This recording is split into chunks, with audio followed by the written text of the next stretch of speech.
Eu sou o boleiro Ademir Luiz e mais uma vez ficou provado que Nelson Rodrigues estava certo. Qualquer assunto fora o futebol já nasce morto. E o assunto do momento é a minissérie Neymar, o caos perfeito, que estreou semana passada na Netflix. O subtítulo ele é perfeito, porque mostra como o Neymar, embora o plano fosse outro, sobretudo do pai dele, que pretendia fazer uma carreira perfeita, né, com tudo muito bem planejado, acabou construindo uma perspectiva caótica para a maneira como ele leva a carreira. Isso é uma coisa complicada, porque claramente qualquer pessoa que entende o mínimo de futebol olha para ele jogando e vê que ele deveria estar entre os grandes. Né? É difícil não dizer que ele tem um talento talvez equivalente ali ao Ronaldo, ao próprio Romário, porém parece que ele fica sempre aquém das expectativas, embora em alguns momentos do documentário ele seja comparado e até dizem que ele é superior ao Pelé. Isso é uma coisa impossível, né? Não tem o menor sentido, mas o documentário tem esse caráter, né? Ao mesmo tempo que ele fala uma coisa muito interessante, muito acertada, ele vai para um lado que é absurdo, né? Quase que o teatro do absurdo. Então o título e o subtítulo, né, casam ali muito bem. Neymar e o caos perfeito. Na minha opinião, esse documentário tem uma característica muito interessante, que ele, embora seja um documentário oficial, né, ele não é extraoficial, ou seja, ele não foi feito à revelia do Neymar.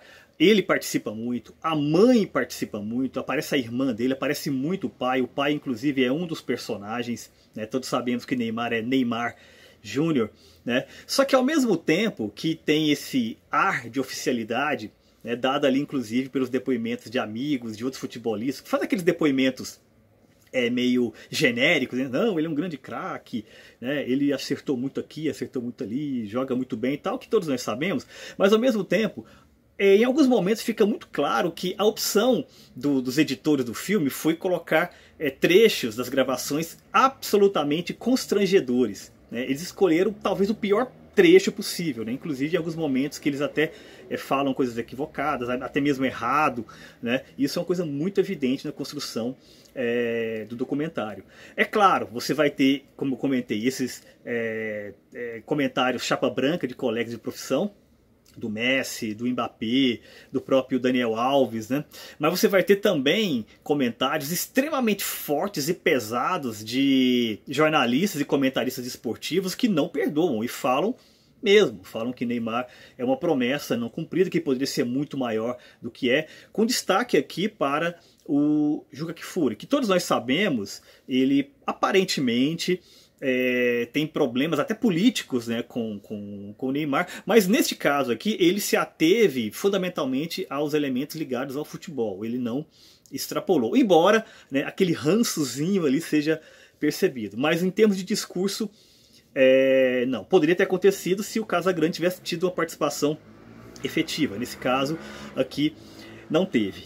Uma coisa que chama muita atenção no documentário é o fato que a todo momento Neymar fala assim: ah, me critico aí, mas eu tô um pouco importando, tal, falam que eu quero ser uma celebridade, não um jogador de futebol e tudo, que geralmente é a crítica maior que se faz a ele. Agora, o que é interessante aqui é que essa frase é repetida em diversas vezes ao longo do documentário. E dá sempre a sensação de que ele não acredita realmente nisso, né? Que ele realmente se importa muito com essas opiniões que tem sobre ele, que ele tem um desejo muito grande de ser idolatrado por todos, mas como ele não conseguiu isso, ele se ressente muito.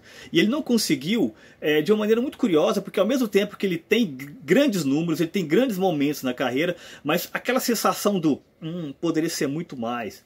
A questão da Copa, né, mesmo a questão do prêmio de melhor do mundo, né, que ele não teve no começo da carreira, porque era aquela era Cristiano Ronaldo e Messi, então era muito difícil para qualquer atleta, mas, né, o Lewandowski ganhou, né, recentemente, mas ou seja, a coisa está em aberto e o Neymar não chegou lá ainda.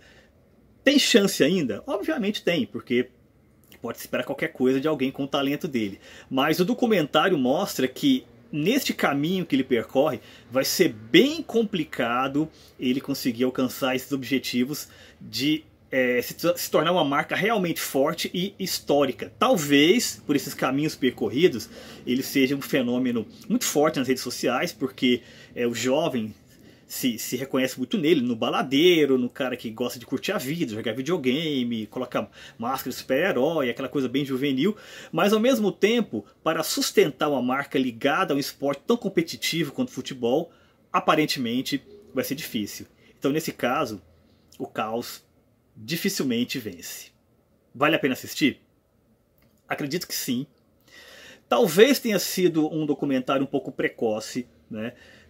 Considerando que o Neymar tem 30 anos, ele ainda tem alguns anos de carreira aí, poderia ter sido feito depois, então em um momento em que ele estivesse, digamos, não consagrado, porque a palavra não é essa, porque consagrado ele está, os números provam isso, né? Mas talvez em um momento da carreira que tivesse um caráter mais forte, no sentido de que o elemento definidor. O que ele teve até então foi, obviamente, o título com o Barcelona e com o Santos também, claro, e a Olimpíada. Mas aquele momento que o Ronaldo teve, por exemplo, em 2002, o Romário em 94, indo talvez até mais para trás ali, o Garrincha em 62, o Pelé em 70 e 58, o Neymar não teve ainda. Então, esse sentimento, essa sensação de que queimaram etapas é bem evidente. Mas, enfim, o documentário está aí, eu acho que vale a pena ser assistido. Até porque qualquer assunto, fora futebol, já nasce morto.